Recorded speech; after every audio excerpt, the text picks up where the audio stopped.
Good morning everyone. एक बार फिर से आप सभी लोगों का हमारे इस चैनल पर हार्दिक स्वागत है। जैसे कि बीएससी फर्स्ट ईयर के लास्ट लेक्चर में हम लोगों ने डिस्कस किया था अभिकर्मक एवं उनके प्रकार क्या होते हैं, अभिकर्मक क्या होते हैं और वो कितने टाइप्स के होते हैं, वो हमने डिस्कस कर लिया था। आज के इस पर्टिकुलर लेक्चर में हम लोग शुरू करने जा रहे हैं कि कार्बनिक अभिक्रिया क्या होती है और उनके प्रकार क्या होते हैं। तो आप सब लोग हेडिंग डाल दीजिए कार्बनिक अभिक्रियाओं के प्रकार। सब लोग हेडिंग डाल दीजिए कार्बनिक अभिक्रियाओं के प्रकार। कार्बनिक अभिक्रियाओं के प्रकार। ओके, सब लोग लिखना कार्बनिक अभिक्रियाओं के प्रकार। हेडिंग डाल दो और छोड़ दो। तो आप लोग बोल सकते हो types of organic reaction. Types of organic reaction. आज हमको ये कंप्लीट करना है और एक रिएक्शन को खत्म करनी है। तो आप लोग फटाफट नोटबुक पेन जो भी आपके पास में अवेलेबल है सब लोग साथ में लेके बैठ जाइए। फटाफट 1 मिनट का टाइम आप लोगों को दिया जाता है। जैसे जैसे आप लोगों को बोले वो सब आप लोग लिखते रहना, ठीक है। फटाफट जल्दी सब जुड़ जाइए, फटाफट जुड़ जाइए। हाँ, तो सुनना सभी लोग कि कार्बनिक अभिक्रिया ऑर्गेनिक केमिस्ट्री के अंदर जो केमिकल रिएक्शन होती है, ऑर्गेनिक केमिस्ट्री के अंदर जो रासायनिक अभिक्रिया होती है, उन रासायनिक अभिक्रियाओं में अभिकारक से उत्पाद बनते हैं किसी अभिकर्मक की सहायता से। एक एक बात समझना आप, ऑर्गेनिक केमिस्ट्री की जो रिएक्शन होती है उनमें रासायनिक अभिक्रियाओं में अभिकारक से उत्पाद बनते हैं। उन उत्पाद बनने के लिए किसी अभिकर्मक की आवश्यकता होती है। अब अभिकारक से जो उत्पाद बन रहे हैं उन उत्पाद को बनने के लिए अलग अलग तरीके होते हैं। उस रिएक्शन में अलग अलग प्रोसेस हो सकती है। हो सकता है वो उत्पाद एडिशन से बना हो, मतलब हिंदी में बोले तो योग से बना हो सकता है वो उत्पाद विलोपन से बना हो सकता है वो उत्पाद प्रतिस्थापन से बना हो, और हो सकता है वो उत्पाद रीअरेंजमेंट से बना हो या पुनर्विन्यास से बना हो। तो किसी भी ऑर्गेनिक रिएक्शन को समझने के लिए सबसे पहले ये जरूरी है, हमें ये पता होना चाहिए कि ये कौन सी रिएक्शन हो रही है। योगात्मक हो रही है, विलोपन हो रही है, प्रतिस्थापन हो रही है या फिर पुनर्विन्यास हो रही है। तो अभिकारक से उत्पाद बनने के लिए 4 तरह की पॉसिबिलिटी होती है। तो आप लोग ऐसा बोल सकते हो, आप लोग चाहे तो लिख लीजिए, कार्बनिक अभिक्रियाओं को सामान्यतया हम 4 प्रकारों में बांटते हैं। पहली अभिक्रिया होती है योगात्मक अभिक्रिया, दूसरी होती है विलोपन अभिक्रिया, तीसरी होती है प्रतिस्थापन अभिक्रिया, चौथी होती है पुनर्विन्यास अभिक्रिया। तो कार्बनिक अभिक्रियाओं को बेसिकली हम लोग 4 टाइप्स में डिवाइड करते हैं। पहली अभिक्रिया होती है योगात्मक अभिक्रिया। जैसे नाम से स्पष्ट होता है, योगात्मक का मतलब क्या होता है? एडिशन। योगात्मक अभिक्रिया। ओके, चलो पहली रिएक्शन कौन सी? योगात्मक अभिक्रिया। आप लोग बोल सकते हो एडिशन रिएक्शन। Addition reaction. चलो सेकेंड रिएक्शन जो होती है वो होती है विलोपन अभिक्रिया। विलोपन अभिक्रिया। ओके, और इसको अपन बोलते हैं एलिमिनेशन। एलिमिनेशन रिएक्शन, ठीक है। तीसरी अभिक्रिया होती है प्रतिस्थापन अभिक्रिया। प्रतिस्थापन सब पढ़ेंगे हम लोग। प्रतिस्थापन अभिक्रिया देखना आप लोग ध्यान से। इसको आप लोग इंग्लिश में बोलते हैं सब्स्टिट्यूशन। Substitution reaction. और चौथी केमिकल रिएक्शन होती है पुनर्विन्यास अभिक्रिया। क्या होती है? पुनर्विन्यास अभिक्रिया। आप लोग आराम से नोटबुक में लिख लीजिए, सब लोग लिख लीजिए साथ साथ में, पुनर्विन्यास अभिक्रिया। और इसको इंग्लिश में हम बोलते हैं रीअरेंजमेंट रिएक्शन। रीअरेंजमेंट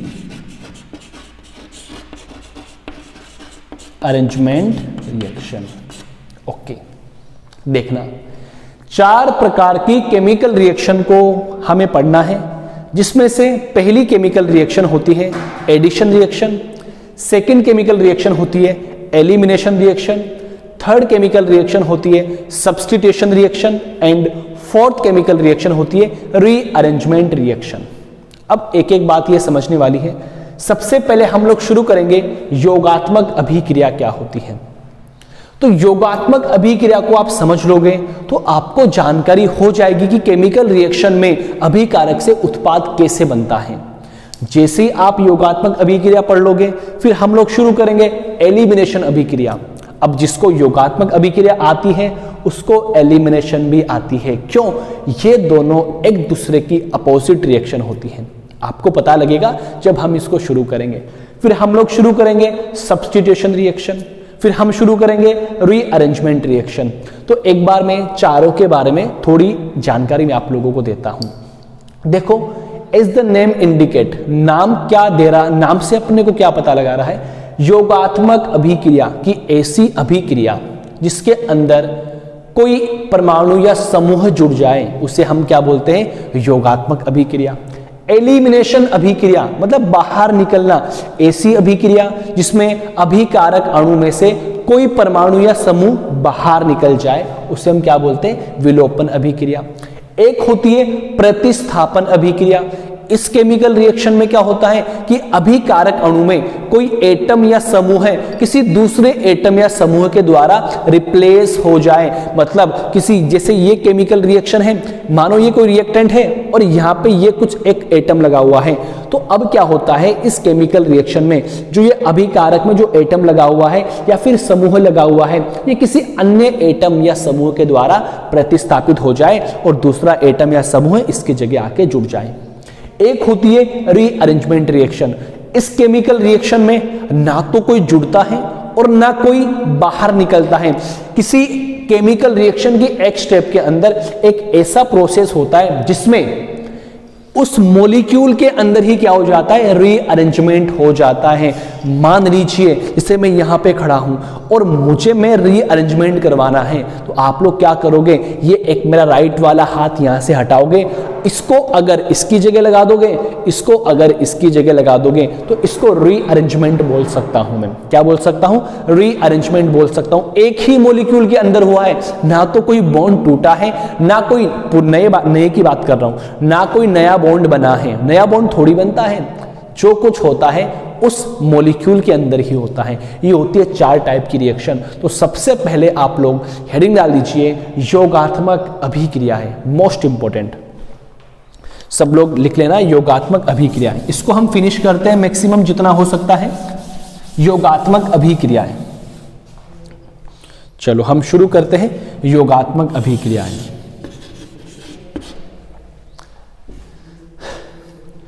तो योगात्मक अभिक्रिया क्या होती है? ऐसी अभिक्रिया जिसमें अभिकारक अणु में कोई परमाणु या समूह जुड़ता है, उस अभिक्रिया को योगात्मक अभिक्रिया कहते हैं। ऐसी अभिक्रिया जिसमें अभिकारक अणु में कोई परमाणु या समूह जुड़ता है उसे हम क्या बोलते हैं? योगात्मक अभिक्रिया बोलते हैं। और योगात्मक अभिक्रिया असंतृप्त यौगिकों की मुख्य अभिक्रिया होती है। इसका मतलब ऐसे कंपाउंड जिनमें द्विबंध और ट्रिपल बॉन्ड उपस्थित होता है, उन केमिकल रिएक्शन में क्या होती है? योगात्मक अभिक्रिया होती है। उन कंपाउंड में क्या होता है? योगात्मक अभिक्रिया होता है। सामान्यतया योगात्मक अभिक्रिया में एक पाई बॉन्ड टूटता है और 2 सिग्मा बॉन्ड का निर्माण होता है। देखना कैसे, मैं आप लोगों को समझा दूं योगात्मक का मतलब क्या होता है। मान लीजिए आपके पास में ये कोई एक मॉलिक्यूल है ए और बी। मैंने क्या कहा कि योगात्मक अभिक्रिया असंतृप्त यौगिकों की मुख्य अभिक्रिया होती है। इसका मतलब जो आपका अभिकारक मॉलिक्यूल होगा उसमें आपको या तो द्विबंध दिखेगा या फिर त्रिबंध दिखेगा। तो एक बात बताओ, ए और बी के मध्य 2 बॉन्ड उपस्थित हैं और मैं यहां पे इसकी रिएक्शन करवा दूं एक्स वाई के साथ में। सुनना जी ध्यान से, मैं एक्स वाई के साथ में इसकी रिएक्शन करवा रहा हूं, तो मुझे क्या करना है, इस एक पाई बॉन्ड को ब्रेक करना है। कर दिया मैंने ब्रेक, और एक जगह x लगाना है और एक जगह y लगाना है। तो क्या बनेगा, a और यहां पे बना b और इधर लगा x और यहां पे लगा y। तो मैंने आप लोगों को क्या बोला कि योगात्मक अभिक्रिया के अंदर एक पाई बॉन्ड टूटता है और 2 सिग्मा बॉन्ड की फॉर्मेशन होती है। तो आप सब लोग इधर देखना, आप इसके अंदर देखोगे तो यहां पर आपको एक पाई बॉन्ड नजर आ रहा है, करेक्ट। लेकिन जब आप उत्पाद में देखोगे तो यहां पे देखो एक सिग्मा बॉन्ड ये बन गया और एक सिग्मा बॉन्ड ये बन गया, तो क्या 2 सिग्मा बॉन्ड बन गए क्या? तो मैंने आपको यही तो बताया कि योगात्मक अभिक्रिया में एक पाई बॉन्ड टूटता है, वह 2 सिग्मा बॉन्ड बनते हैं। देखो x और y का योग हो गया, सो इसे हम क्या बोलते हैं, योगात्मक अभिक्रिया बोलते हैं, एडिशन अभिक्रिया बोलते हैं। ओके, जैसे मैं आपको एक एग्जांपल से समझाऊं ताकि आपको और जानकारी हो जाए। आप लोगों ने देखा होगा CH2 डबल बॉन्ड CH2, ये आपकी एल्कीन है जिसे आप लोग क्या बोलते हो, इथीन। क्या बोलते हो, इथीन। अब इस इथीन की रिएक्शन में H2 के साथ में करवा दूं, इस इथीन की रिएक्शन H2 के साथ में करवा दूं, इसे H2 मान लो Br2 लेता हूं मैं, Br2, ठीक है। तो क्या करोगे आप लोग, एक पाई बॉन्ड को तोड़ोगे, तोड़ दिया, एक तरफ लगाओगे Br और दूसरी तरफ भी क्या लगाओगे, Br। तो क्या स्पीसीज बनेगी, आप लोग ऐसे बोल, अभी तो जनरली ऐसे बोल सकते हो CH2 Br CH2 Br। तो आप लोगों ने क्या देखा कि ये एक पाई बॉन्ड क्या हुआ है, टूटा है और 2 सिग्मा बॉन्ड बने हैं। इस अभिक्रिया को योगात्मक अभिक्रिया बोलते हैं। तो कुछ पॉइंट्स है वो मैं लिखवाता हूं आप लोगों को। सबसे पहला पॉइंट ये होता है कि यह अभिक्रिया असंतृप्त यौगिकों की, इंपॉर्टेंट भाई, असंतृप्त यौगिकों की मुख्य अभिक्रिया होती है। क्या कमाल की बात है भाई, मुख्य अभिक्रिया होती है, मुख्य अभिक्रिया होती है, बहुत कमाल की बात है। मतलब जिनमें द्विबंध और ट्रिपल बॉन्ड उपस्थित होता है उन रिएक्शन के अंदर क्या होती है, योगात्मक अभिक्रिया होती है। आपको बात समझ में आ रही है कि नहीं आ रही? अगर कुछ प्रॉब्लम है तो कमेंट बॉक्स में आप कमेंट कर दीजिए। और दूसरी बात मैंने आप लोगों को क्या बताई थी कि इस अभिक्रिया में एक पाई बॉन्ड टूटता है, एक पाई बॉन्ड टूटता है, वह 2 सिग्मा बॉन्ड का निर्माण होता है, 2 सिग्मा बॉन्ड्स बनते हैं, जो कि मैंने आपको बता दिया। इतनी बात आप लोगों को समझ में आई क्या? सामान्यतया ये अभिक्रिया योगात्मक अभिक्रिया होती है। तो सबसे पहले आप लोग ये लिखना, फिर उसके बाद में 2 एग्जाम्पल समझाना, फिर मैं आगे और आपको डिस्कस कर रहा हूं। फटाफट इसको आप उतार लीजिए या फिर इसको रोक के इसका स्क्रीनशॉट ले लीजिए, ठीक है।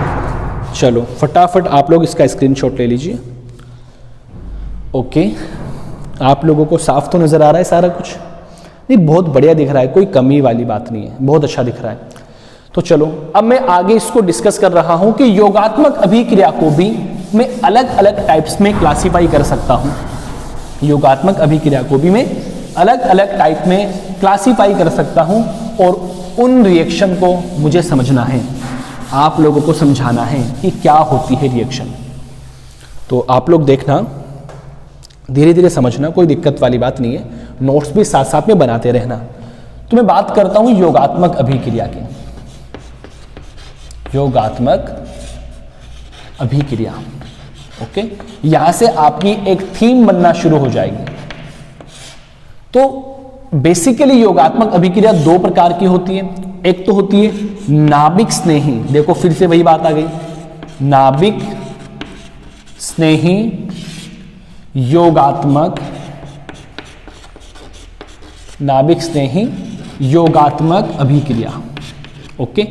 एक आपका होता है इलेक्ट्रॉन स्नेही, इलेक्ट्रॉन स्नेही, इलेक्ट्रॉन स्नेही योगात्मक अभिक्रिया। ओके, इलेक्ट्रॉन स्नेही योगात्मक अभिक्रिया। चलो अब देखो, थोड़ी देर पहले मैंने आपको नाभिक स्नेही अभिकर्मक समझाया था और इलेक्ट्रॉन स्नेही अभिकर्मक भी समझाया था। देखो ये तो छोटी सी रिएक्शन है, तो खत्म हो जाएगी अभी, लेकिन इलेक्ट्रॉन स्नेही के अंदर हम लोगों को मार्कोनिकोफ नियम पढ़ना पड़ेगा, एंटी मार्कोनिकोफ नियम पढ़ने का। तो एक बार आप लोग क्या करो, योगात्मक अभिक्रिया लिखो, उसको दो तरीके से क्लासिफाई करो, नाभिक स्नेही योगात्मक अभिक्रिया और इलेक्ट्रॉन स्नेही योगात्मक अभिक्रिया। फटाफट जल्दी से इसको क्लासिफाई करो। चलो हम शुरू करते हैं, छोटी सी केमिकल रिएक्शन है और इसको हम फिनिश करते हैं। करेक्ट, चलो देखना जी। ओके, तो सबसे पहले आप लोग हेडिंग डाल दीजिए नाभिक स्नेही योगात्मक अभिक्रिया। ओके, तो होता क्या है कि नाभिक स्नेही योगात्मक अभिक्रिया कार्बन व अधिक विद्युत ऋणित तत्व, कार्बन व जिनकी इलेक्ट्रोनेगेटिविटी ज्यादा होती है, उनके जो कंपाउंड्स होते हैं उनकी मुख्य अभिक्रिया होती है नाभिक स्नेही योगात्मक अभिक्रिया। तो आप लोग लिख सकते हो कार्बन व अधिक ऋण विद्युतीय तत्वों के, आप लोग लिख सकते हो कार्बन व अधिक ऋण विद्युतीय, अधिक ऋण विद्युतीय जिनकी इलेक्ट्रोनेगेटिविटी ज्यादा हो, ऋण विद्युतीय तत्वों के असंतृप्त, देखो मैंने कहा था ना असंतृप्त तो होगा ही, असंतृप्त यौगिकों की, असंतृप्त यौगिकों की मुख्य अभिक्रिया होती है, मुख्य अभिक्रिया होती है। अब मेरे को आप लोग एक बात बता दीजिए, जैसे मैं आप लोगों को बोलूं, देखो ये तो आपका कार्बन और अधिक विद्युत ऋणी तत्व कौन हो गया, ऑक्सीजन। ये तो कार्बन और ये अधिक विद्युत ऋणी तत्व कौन हो गया, ऑक्सीजन। आप सब लोग जानते हो कि ऑक्सीजन की इलेक्ट्रोनेगेटिविटी कार्बन से ज्यादा होती है। तो इसकी रिएक्शन जब मैं HCN के साथ में करवाता हूं, इसकी रिएक्शन जब मैं HCN के साथ में करवाता हूं, तो आप लोगों को पता है यहां से H पॉजिटिव है और यहां पे Cn नेगेटिव है, और इसकी इलेक्ट्रोनेगेटिविटी कार्बन से ज्यादा होने के कारण ये बॉन्ड के इलेक्ट्रॉन को अपनी ओर खींचता है। तो यहां पे पार्शियली नेगेटिव आएगा और यहां पे पार्शियली पॉजिटिव आएगा। तो क्या प्रोडक्ट बनेगा बताओ, आप खुद सोच के बताओ। यहां पे कार्बन, यहां पे O नेगेटिव के पास में कौन आएगा, H, और यहां पे देखो यहां पे कार्बन पर पॉजिटिव, यहां पर कौन आएगा, Cn। कौन आएगा, Cn। इसको हम लोग बोलते हैं साइनोहाइड्रिन। क्या बोलते हैं, साइनोहाइड्रिन। इसको हम लोग बोलते हैं साइनोहाइड्रिन। तो ये केमिकल रिएक्शन होती है नाभिक स्नेही योगात्मक अभिक्रिया। एक बात बता दो, यहां पे कौन सा सेंटर, ये इलेक्ट्रोफिलिक सेंटर। इस इलेक्ट्रोफिलिक सेंटर पर कौन अटैक करेगा, ये न्यूक्लियोफाइल अटैक करेगा Cn-। करेक्ट। तो ये अभिक्रिया होती है नाभिक स्नेही योगात्मक अभिक्रिया। अब रिएक्शन कैसे हुई है, आप इसकी मैकेनिज्म खुद से पता लगा सकते हो। सबसे पहले आप लोग क्या करोगे, जैसे आपका HCN है, यहां से कौन बाहर निकला, Cn- एक न्यूक्लियोफाइल बाहर निकला। ये न्यूक्लियोफाइल क्या करता है, किसी इलेक्ट्रॉन डेफिशिएंट सेंटर को देखता है, और इलेक्ट्रॉन डेफिशिएंट सेंटर कौन है, यहां पर कार्बन है, क्योंकि कार्बन की इलेक्ट्रोनेगेटिविटी ऑक्सीजन से कम होती है। सो बॉन्ड के इलेक्ट्रॉन ये अपनी ओर खींच लेता है, यहां पार्शियली पॉजिटिव बनता है और ये यहां पे जाके अटैक कर लेता है, और O पे क्या हो जाता है, प्रोटोनेशन हो जाता है। ये अभिक्रिया होती है नाभिक स्नेही योगात्मक अभिक्रिया। अब मैं इलेक्ट्रॉन स्नेही योगात्मक अभिक्रिया की बात करता हूं, तो इसकी बहुत सारी केमिकल रिएक्शन है। तो आप सब लोग अब हेडिंग डाल दीजिए इलेक्ट्रॉन स्नेही योगात्मक अभिक्रिया। फटाफट हेडिंग डाल दीजिए और इसको हम कंप्लीट डिस्कस करते हैं। ओके, इसको हम कंप्लीट पढ़ेंगे क्योंकि बहुत ज्यादा इंपॉर्टेंट है भाई इलेक्ट्रॉन स्नेही योगात्मक अभिक्रिया। ओके, चलो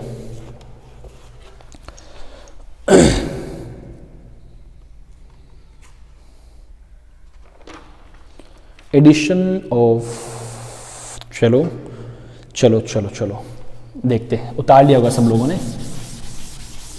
चलो ध्यान से समझना है भाई एक एक बात। और लेक्चर आप लोग जो चैनल पर नए हो तो आप चैनल को सब्सक्राइब भी कर दो प्लीज, और शेयर भी कर दो। चलो ठीक है, ओके। हम शुरू कर रहे इलेक्ट्रॉन स्नेही योगात्मक अभिक्रिया। सेकंड है इलेक्ट्रॉन स्नेही, इसको फिनिश करेंगे। ओके, लेक्चर को पूरा देखें और शेयर करें। इलेक्ट्रॉन स्नेही योगात्मक अभिक्रिया, इलेक्ट्रॉन स्नेही योगात्मक अभिक्रिया। ओके, चलो थोड़ी लेंदी है लेकिन फिर भी आप लोगों को समझ में आएगी, सब आसान है। देखो सबसे पहले इलेक्ट्रॉन स्नेही योगात्मक अभिक्रिया की मैं बात करता हूं तो यह अभिक्रिया ऐसे कंपाउंड की मुख्य अभिक्रिया होती है जिनके अंदर द्विबंध और ट्रिपल बॉन्ड उपस्थित होता है। तो आप लोग बोल सकते हो इस केमिकल रिएक्शन के अंतर्गत हम उन रिएक्शन को डील करेंगे जिनमें अभिकारक अणु में या तो द्विबंध मौजूद हो या फिर ट्रिपल बॉन्ड मौजूद हो। करेक्ट। और इस अभिक्रिया के अंदर दो तरीके की केमिकल रिएक्शन पड़ी जाती है, एक तो addition of X2 molecule halogen और addition of halide hydrogen halide HX की बात करता हूं। एडिशन ऑफ X2 और एडिशन ऑफ HX रिएक्शन को हम लोग यहां से कवर करेंगे। तो सबसे पहले मैं आप लोगों को बता देता हूं यह अभिक्रिया, इंपॉर्टेंट पॉइंट, यह अभिक्रिया असंतृप्त यौगिकों की मुख्य अभिक्रिया होती है, मुख्य अभिक्रिया होती है। चलो ठीक है, आप लोग लिखना। और इस अभिक्रिया के अंतर्गत दो प्रकार की केमिकल रिएक्शन पड़ते हैं। इसके अंतर्गत दो प्रकार की अभिक्रिया को पढ़ा जाता है,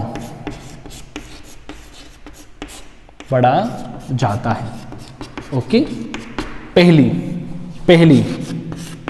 addition of X2, addition of halogen. Second addition of HX। तो आप लोग बोल सकते हो एडिशन ऑफ हेलोजन या हेलोजन का योग। सेकंड आप लोग बोल सकते हो एडिशन ऑफ हाइड्रोजन हैलाइड या हेलो एसिड आप बोल सकते हो। तो पहली रिएक्शन को मैं शुरू करता हूं, एडिशन ऑफ, छोटी सी रिएक्शन है भाई, एडिशन ऑफ X2। मैं बात करता हूं कि X2 का मेरे को एडिशन करवाना है, तो इसके अंदर हम लोग बहुत सारी केमिकल रिएक्शन को डिस्कस करेंगे। वो छोटी सी केमिकल रिएक्शन है, वो मैं आप लोगों को बता देता हूं, देखना जी। जैसे मान लीजिए ये कोई आपकी एल्कीन है, CH2 डबल बॉन्ड CH2। अब मुझे इस पे एडिशन करवाना है X2 का। मानो X2 कौन है यहाँ पे, Br2 है। करेक्ट। तो क्या केमिकल रिएक्शन होगी, मैंने कहा था योगात्मक अभिक्रिया के अंदर एक पाई बॉन्ड टूटता है, वह दो सिग्मा बॉन्ड की फॉर्मेशन होती है। तो आप लोग क्या करोगे, CH2 यहाँ पे X लगाओगे और यहाँ पे भी क्या लगा दोगे, X लगा दोगे। ये क्या हो गई, एडिशन ऑफ X2 हो गया। जिससे मैं एक और एक केमिकल रिएक्शन की बात करता हूं। मान लीजिए केमिकल रिएक्शन आपकी है R C triple bond C और R, और यहां पे लगा हुआ है X2। अब अपने को यहां से दो पाई बॉन्ड तोड़ने हैं। देखो एक X इधर, एक X इधर, फिर पाई बॉन्ड तोड़ना है, एक X इधर, एक X इधर, तो क्या आएगा 2X2। तो क्या बना दोगे आप लोग यहां से, देखो मैं थोड़ा बैठ जाता हूं, R C X X C X X और R, ये क्या हो गया, एडिशन ऑफ हेलोजन हो गया। तो आप लोगों को पता है इस अभिक्रिया के अंतर्गत असंतृप्त यौगिकों से संतृप्त यौगिकों का निर्माण होता है। अब असंतृप्त यौगिकों से संतृप्त यौगिक बनता है, मतलब जहां रिएक्टेंट में द्विबंध और ट्रिपल बॉन्ड उपस्थित होते हैं, वहीं अगर मैं उत्पाद की बात करूं तो वहां पर आप लोगों को सिंगल बॉन्ड नजर आते हैं। अब ये केमिकल रिएक्शन कैसे होती है, इसकी छोटी सी मैकेनिज्म है, वो आप लोग देख लीजिए।